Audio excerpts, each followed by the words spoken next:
क्या बाबर और Rizwan super four के अंदर पाकिस्तान टीम को ज्वाइन कर सकते हैं? क्या कोई चांस है? आए जरा मैं आपको क्लियर कर दूं। देखिए, सबसे पहले तो आप पाकिस्तान के बल्लेबाज यंग टैलेंट की परफॉर्मेंस देखिए। ये यंग अब कहीं से नहीं है, ये मॉडर्न डे के बल्लेबाजों की परफॉर्मेंस आपके सामने है। जितने इन्होंने मैचेस खेल लिए, अब ये यंग प्लेयर्स नहीं है।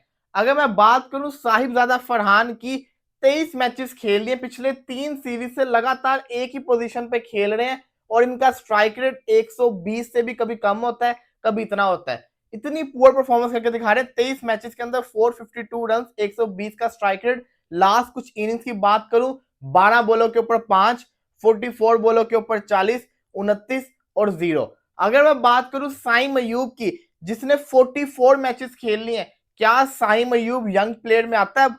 44 मैचेस खेलना एक बहुत बड़ी बात होती है। लोगों के पूरे पूरे करियर के अंदर वो 44 मैचेस नहीं खेल पाते। 816 रन, 135 का स्ट्राइक रेट, 3 लगातार 0।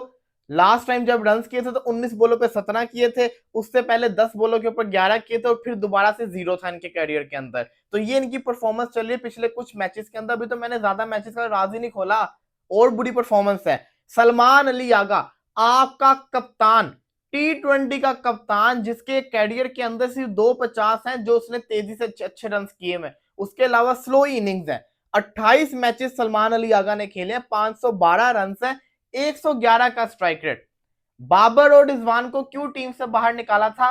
वो स्लो खेलते हैं, हमें मॉडर्न डे क्रिकेट खेलनी है, हमें तेज खेलना है। अगर मैंने जिन प्लेयर्स को आपको रखा है सिवाय हसन नवाज के, इन सब प्लेयर्स के आप स्ट्राइक रेट देख लें, बाबर और रिजवान के जिसको कहते हैं ना स्ट्राइक रेट देख लें, उनके मैचेस देखें। 100 मैचेस के बाद इतना स्ट्राइक रेट रखना बड़ी बात है, और इनके कम मैचेस के अंदर इतना इतना कम स्ट्राइक रेट इनका आया हुआ है। 28 मैचेस आगा ने खेलनी है। 28 मैचेस का मतलब बताऊं क्या है? अगर आपने 2 मैचेस के अंदर भी 200 का स्ट्राइक रेट खेला हो ना, तो आपका जो स्ट्राइक रेट की एवरेज है वो अच्छी हो जाए। इनके पास तो ज्यादा अच्छी अपॉर्चुनिटी है। आगा की परफॉर्मेंस, 27 बॉलों पे 20, 12 बॉलों पे 3, 1 बॉल पे 0, 27 बॉलों पे 24, 5 बॉलों पे 7, 15 बॉलों पे 20, 9 बॉलों पे 5, 36 बॉलों पे 53। ये आगा की परफॉर्मेंस है। 50 आया था अफगानिस्तान के साथ पहले मैच के अंदर। मोहम्मद हारिस, 31 मैचेस खेल लिए, बातें करवा लो। 511 रन, 137 का स्ट्राइकर, 14 बॉलों पे 18, 5 बॉलों पे 3, 43 बॉलों पे 66, 3 बॉलों पे 2, 17 बॉलों पे 14, 4 बॉलों पे 1, 2 बॉलों पे 1, 13 बॉलों पे 15, 2 बॉलों पे 2, 6 बॉलों के ऊपर 4। ये परफॉर्मेंस है। हसन नवाज, ये आपका टैलेंट है जो आया था 190 के स्ट्राइक रेट से था। मैं आपको बताता चलूं, ये दूसरा हैदर अली है। हैदर अली भी जब आया था ऐसा ही प्लेयर था। हसन नवाज ने 22 मैचेस के अंदर 449 रन किए, 158 का स्ट्राइक रेट जो कि 190 का था। ये कम से कम हर मैच के अंदर होता जा रहा है। 4 बॉलों पे 3, 7 बॉलों पे 5, 15 बॉलों पे 9, 8 बॉलों पे 15, 6 बॉलों पे 4, 12 बॉलों के ऊपर 9, 56, 26 बॉलों के ऊपर 13 बॉलों पे 6, 7 बॉलों पे 15। जब आप ऐसे खेलोगे तो आपका स्ट्राइक रेट कम ही तो होगा। हसन नवाज तो तेज खेलने वाला प्लेयर था, इन्होंने उसकी गेम भी खराब करके रख दिया। अब सवाल वही आता है, क्या बाबर और रिजवान को पाकिस्तानी टीम में वापस आ सकते हैं एशिया कप के अंदर? देखिए, जवाब है नहीं। मैंने पहले भी कहा था बाबर और रिजवान को एशिया कप में मत लाइएगा, ये इन लड़कों का हक है। मैं अभी भी इस चीज के ऊपर कायम हूं। देखो, चाहे जितने मर्जी शिकवे हो, लेकिन जो हक की बात है वो हक की बात है। इनका हक है कि ये इस एशिया कप को खेलें, और ये खेलें।